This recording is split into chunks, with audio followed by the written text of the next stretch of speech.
Hello and welcome to Crypto Interviews. My name is Claudio and this is CryptoChain, the channel where I do crypto news, reviews, tutorials, and interviews. And today joining me is none other than Litecoin Lisa. You've probably heard of her from YouTube or from Twitter. She loves Litecoin. She loves to talk about Litecoin. But today she's going to be talking about her crypto journey. She's going to share it with you and I. And she'll also be talking about Litecoin and why she supports it so much. Lisa, welcome. Thank you so much. Thanks for having me on, Claudio. I really enjoyed our interview that you did with me on my channel. So I'm glad to get to share again. Yeah, definitely check it out. If you're interested to find out my crypto journey, I did an interview with Lisa on our channel, and the link can be found in the pinned comment below, actually. So you can also check out her channel, of course, and all the different interviews she does. But yeah, if you could please introduce yourself just to the people that haven't heard of you. Yeah, I'm Litecoin Lisa, and I'll kind of tell you my crypto journey and I'll make a little more sense why I called that. But I have a YouTube channel. If you look up Litecoin Lisa on YouTube, I'm also on Twitter at Lisa Mighty Davis. And I'm just really passionate about the cryptocurrency community and the freedom that it brings.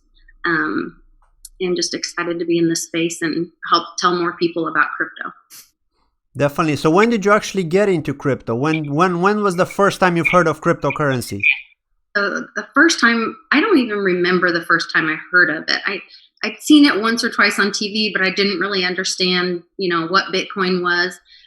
But in 2017, I married the man of my dreams, my husband, Charles Davis, and my mom, for our wedding gift, gave us Litecoin. And so that's October of 2017. So right before the big run up, but we really didn't understand it. There's a huge learning curve when you get into cryptocurrency. I mean, not only the language barrier, because it's a whole vocabulary of its own, learning FOMO and chill and I don't know, all the crazy, all the different jargon. Yeah. Just even learning what blockchain is. And so mom had been into it for quite a while. That's a pretty unusual story. Most people hear about it from their kids, not from their mothers that are 70. But my mom's kind of an expert, a rogue expert. She's kind of out there looking for new things all the time and trying new things. And so she gave us Litecoin. And when somebody gives you money, you learn about it. So that sent us down that rabbit hole, opened our eyes to what was going on in our current currency situation, that we really, we had just been those slaves to our U.S. economy and the way that the fiat system was at that time losing 7% every year. And here we are working and just paying in and know that we're not going to have that at the end. So we chose to invest in ourselves and our future so that we can help our friends and family. And we are just all in on cryptocurrencies and silver and gold. So when she gave you the first Litecoin, then did you get more Litecoin afterwards when you learned about it? We didn't at the beginning. It was probably, we did pretty quickly there. Within a month, we went ahead and got on Coinbase and got an account. And mom was very smart about security and not leaving your coins on the exchange. She understood. She saw the Mt. Gox stuff happen, and so she's really smart about teaching us about having paper wallets or wallets that are off exchanges. Wow. So we had all that education to go through, but we just were ravenous about it. I mean, we'd come home from work, and I make dinner, and we hang out for a minute, and we turn on YouTube and want to find out what's going on in cryptos, what's happening with Litecoin and Bitcoin. I watch on my phone all day, but it's pretty exciting time. And it's exciting for us to feel like we're building this future together that's not going to be taken away from us. We understand that with cryptocurrency, you're taking on responsibility of your own safety and your security, but it also gives you so much freedom. So we're really excited about that. Definitely. And actually, I have a question just around Litecoin. So when you found out, obviously you received your first Litecoin from your mom, but when you looked at the other cryptocurrencies, for example, like at Bitcoin, which is considered the king of crypto, also Ethereum and other ones. How come you decided to actually go for Litecoin and not for Bitcoin, for example? We actually have both. We do have some Bitcoin. We just feel like Litecoin's really undervalued. My understanding, Charlie Lisa's Litecoin's 4-1 with Bitcoin, and we also follow Cliff High, and he sees it going 4-1 with Bitcoin. So we just feel like there's a larger opportunity there to have more value in our Litecoin in the future. Okay, fair enough. What do you think about the LitePay? You remember the hype around LitePay that was going on with Litecoin a few years back? I don't know. I don't know that I was in, or if I was in, I was so early. I didn't really. I don't remember LitePay specifically. I know recently we partnered with the people at Flexa HQ, and we just all did a speed in. It's SPEDN. You know, of course, once again in crypto, we have to change the way we spell stuff. But the speed in app, and a bunch of us got on and we're spending our Litecoin in the app. And my mom and I went to Bed Bath and Beyond and had a little spending spree and spent some Litecoin. But then we always replenish right away. I was gonna ask you actually, so in the US, I know you guys are more keen on crypto over there than in Europe, for example. Not that many European countries. I would say probably UK and Holland are more towards crypto. But in the US, like, can you pay for hotels, for example? Can you book hotels with Litecoin, for example, or with crypto in general? Yeah, there's on cheapair.com. That's when I travel. A lot of times I'll use cryptocurrency for my travel.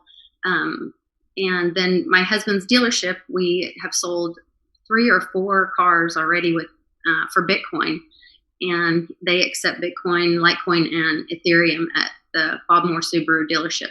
So pretty exciting. And I know even at like Dunkin' Donuts, you can use that speed in app. Johnny Litecoin, John Moore on Twitter, you can follow him, and he's got really great information about technical things about Litecoin. And he can really help people with things like that. But he's always buying coffee and donuts at Dunkin' Donuts. Okay, so yeah, that's what it's all about, really, isn't it? It's the use case. Because I mean, a lot of people talk about hodling, but now more people have moved towards trading rather than hodling. But it's also about using it, right? Because if you really want to get rid of fiat, you need to show the governments that you're willing to really migrate to this new technology, to the digital technology, digital currency.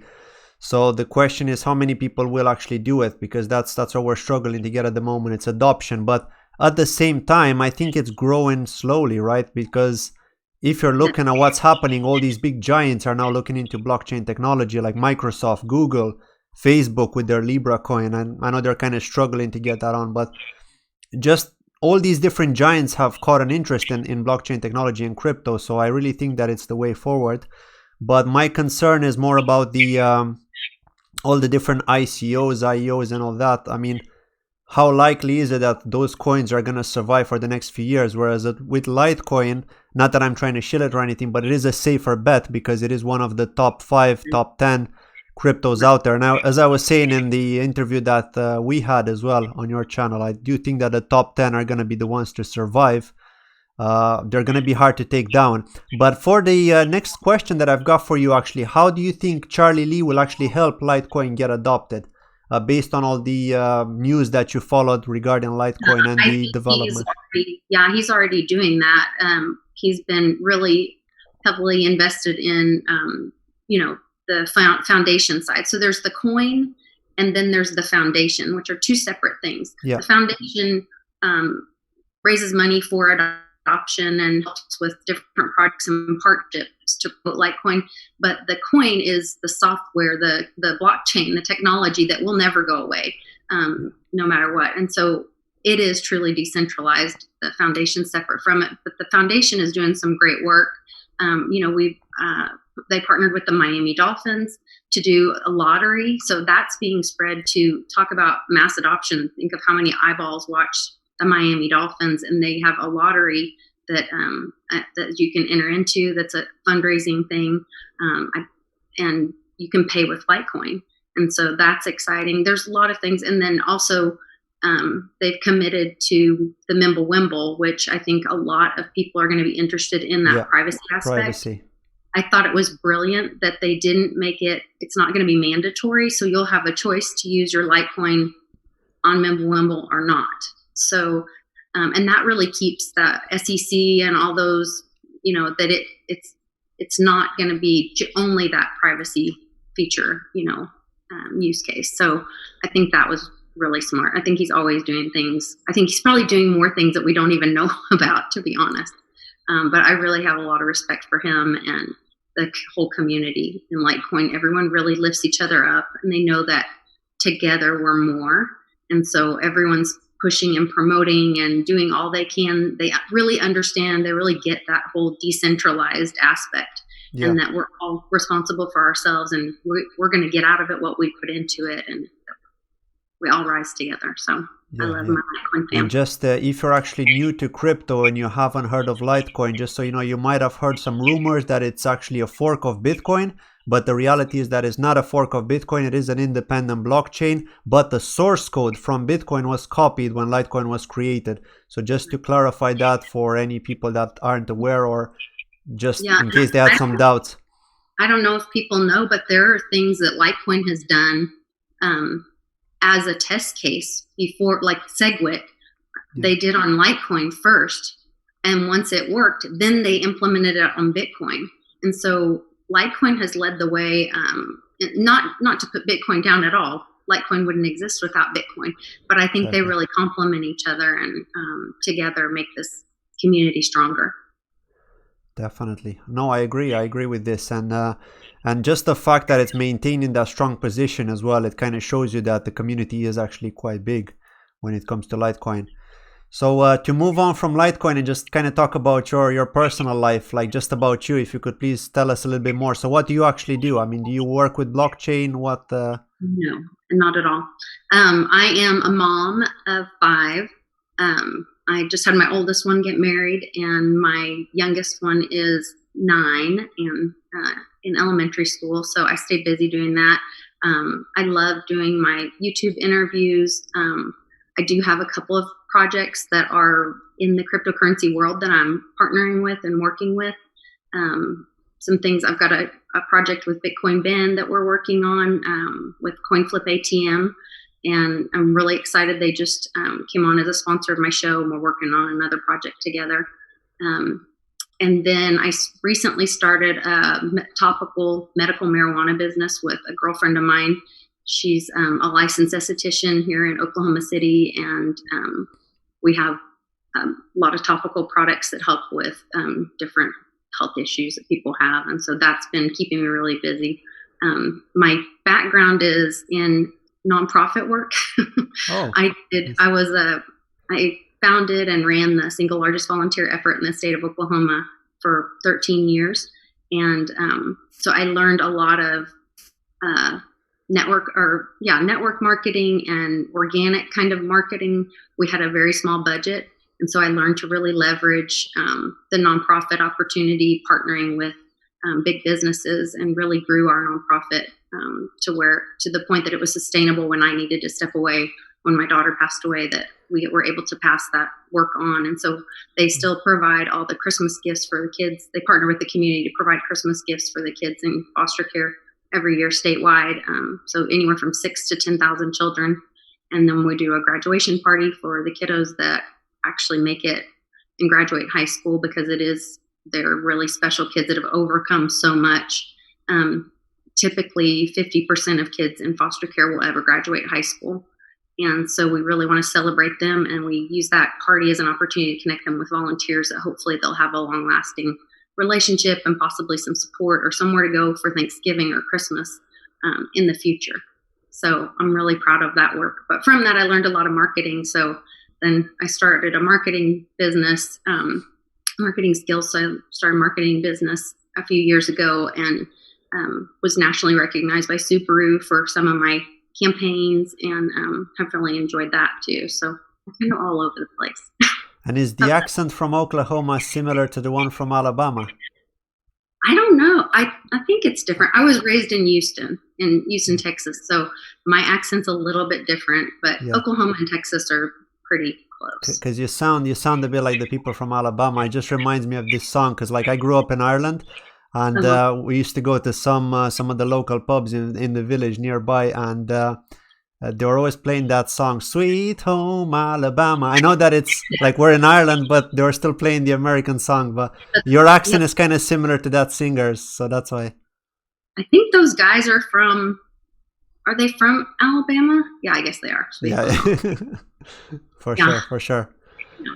A little No, but southern. it's interesting, and in Ireland, like Irish people just love Americans, and it's probably because of the fact that a lot of them migrated over to the U.S. With the potato famine back in the day, and especially a lot of them like actually live on the east coast of the U.S.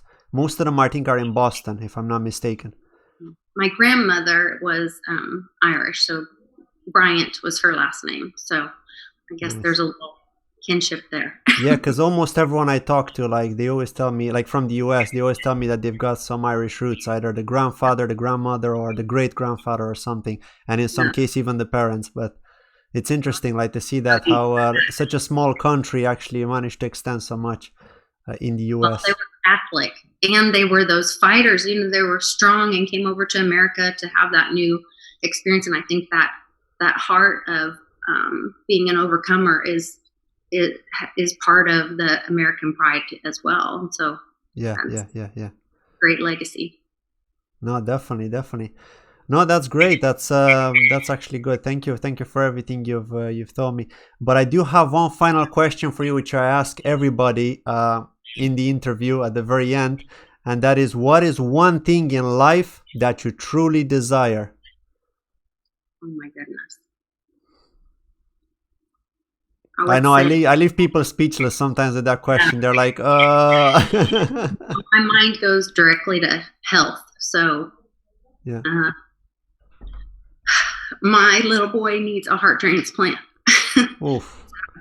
Well, Sorry to hear that.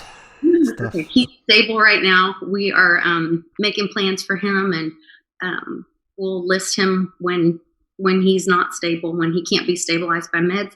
And if nothing else, then they said we'll wait till he's 16. And so I'd love for them to come up with some medication or something that we could avoid that, or we get it and we'll deal with it.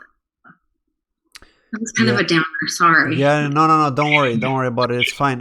It's just, yeah, it's tough what you've been through because of your family situation and just the Yeah, bad our luck health that you've is had. just really our health is really important. Our health is something that we can't buy. So that's the one thing I would wish for is good health for all my family. No, definitely, I totally agree with you. And I think that the health system in some countries, of course, as you know, it's broken. And hopefully, with the blockchain technology, we may see some change in that because I'm actually going to have an interview with somebody tomorrow, and we're going to be talking about e-health. So we'll Oh, see how that may change. Just the whole health system and how it works and in a digital way, right? And maybe we'll yeah. get more access to doctors in a more affordable way, because the problem is, as you probably could tell me more as well, I know that we're kind of at the end of the interview, but maybe just to kind of go into that direction, because you've got some experience. I mean, I'm assuming in the US, if you don't have good health insurance, then you could be in big trouble, right? If you've got some kind of illness or something. Yeah, then you have tremendous debt.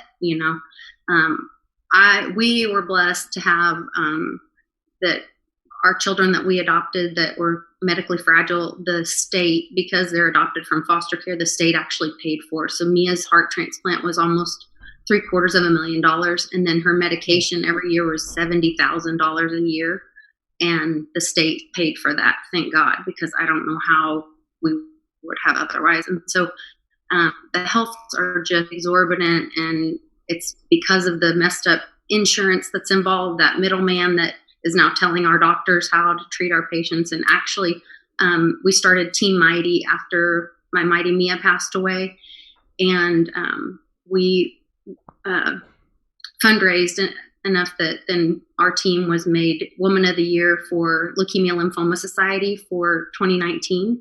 And all that money went towards research and development for new medications that can help with leukemia and lymphoma, children's leukemia and lymphoma specifically. And so one of the things we wanted to do with Team Mighty, so I can't wait for your interview because I'm definitely interested, is that by having medically fragile kiddos, our medical records are tremendous. And so every time you go into the doctor, you know, they want you to fill out how many surgeries have you had. I mean, are you kidding me? My kids have a heart cath every 3 months, you know, his whole life, and not including 3 open heart surgeries at the beginning of his life. And what your in your medication history would be a wonderful thing to be able to put on the blockchain. Yeah. Because when you're in, especially in an emergency situation, and they're like, what meds is he on?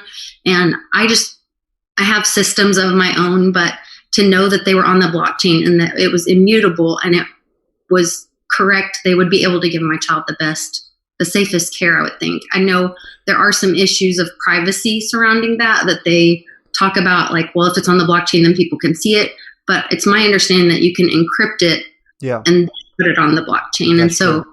I'm excited to hear your health. In fact, the Bitcoin Ben and the Wild West Crypto Show guys are doing Bitcoin Ben's 2nd annual Texas meetup, and Team Mighty will be a beneficiary of that.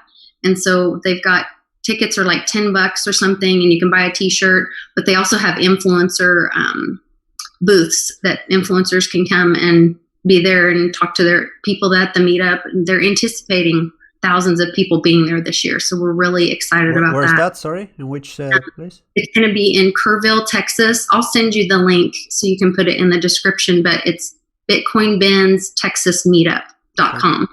And I'll be there, and Ben will be there. Wild West Crypto Show. The Campfire Podcast guys will be there. There'll be tons of people there. So we're really excited about that.